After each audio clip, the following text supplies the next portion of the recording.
Hello everyone and welcome to Werven's World and welcome to my How to Play Leaving Earth Part 2. So last time we basically got all the rules down and now I just wanted to give an example of how to plan a route so that you have a bit better idea on how this game flows. So the route I want to do is to go from Earth to the Moon and back with an astronaut.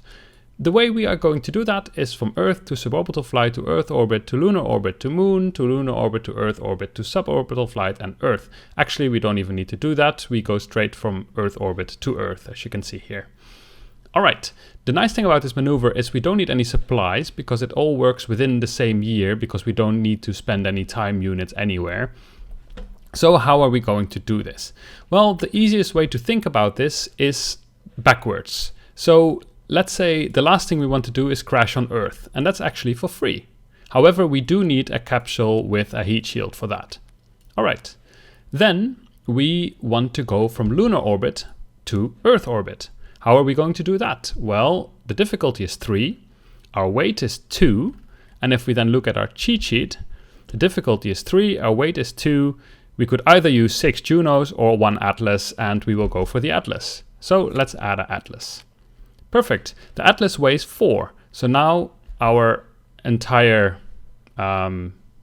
weight here is 6. So then we want to go from the Moon to lunar orbit. The difficulty is 2 and our weight is 6. So a difficulty of 2, well, an Atlas can take 9.5 tons and we only have 6, so that's fine. So then we will have 1 extra Atlas. Now, then we want to go from the lunar orbit to the Moon first. Now we actually have a weight of 10 and the difficulty is 2. Well, then we actually need an Atlas and a Juno. So we have an Atlas and a Juno. That will weigh 5.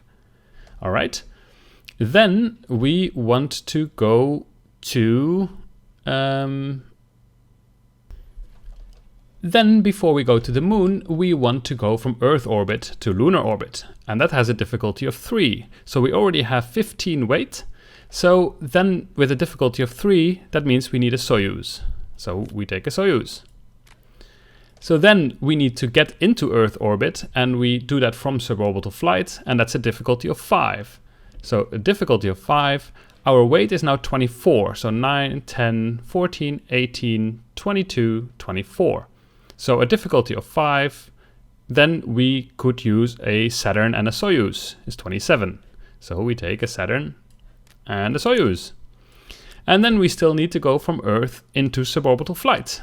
And that's a difficulty of 3. Our weight is currently already 53, so that's quite a lot. And with a difficulty of 3, that means that for 53, we could either take a Saturn and a Soyuz or just Saturn and 2 Atlases. So let's go for Saturn and 2 Atlases. Sometimes one of the options is cheaper but heavier and so on. So you need to make basically decisions for yourself what you want to do. All right. So what did I say? A Saturn and 2 Atlas. Now, just to make sure that it's clear, let's go through it now in the right order. So we have our spaceship and it consists of all of this and it has a lot of weight.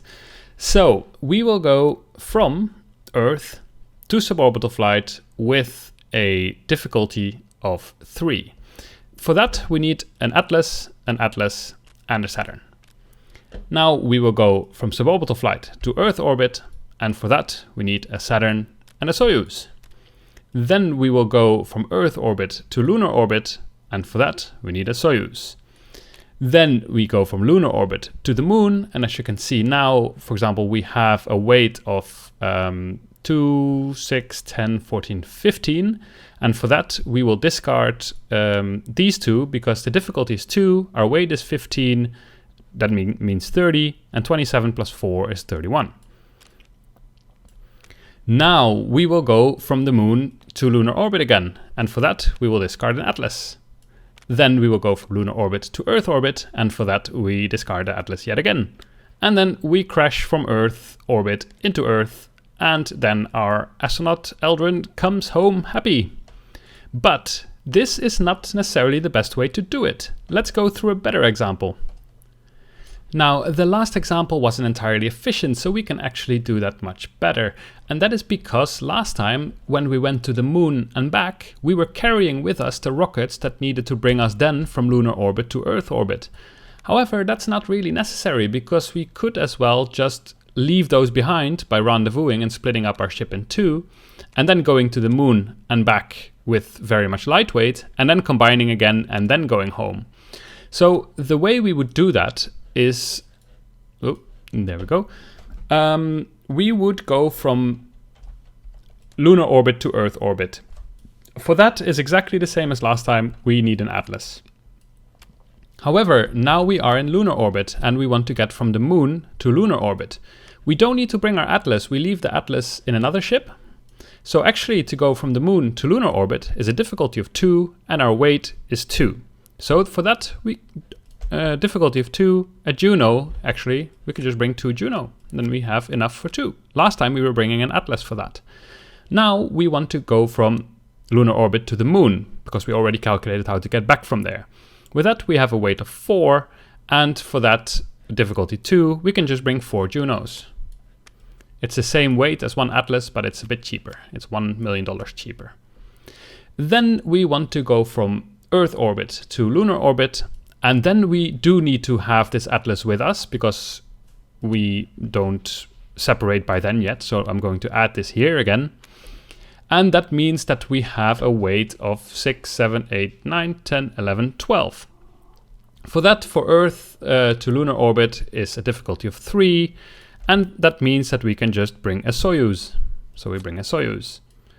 Now, then we want to go from suborbital to Earth orbit, and that's a difficulty of 5, and for that we need a Saturn and Atlas. And then from Earth to suborbital flight is a difficulty of 3, and for that we only need a Saturn.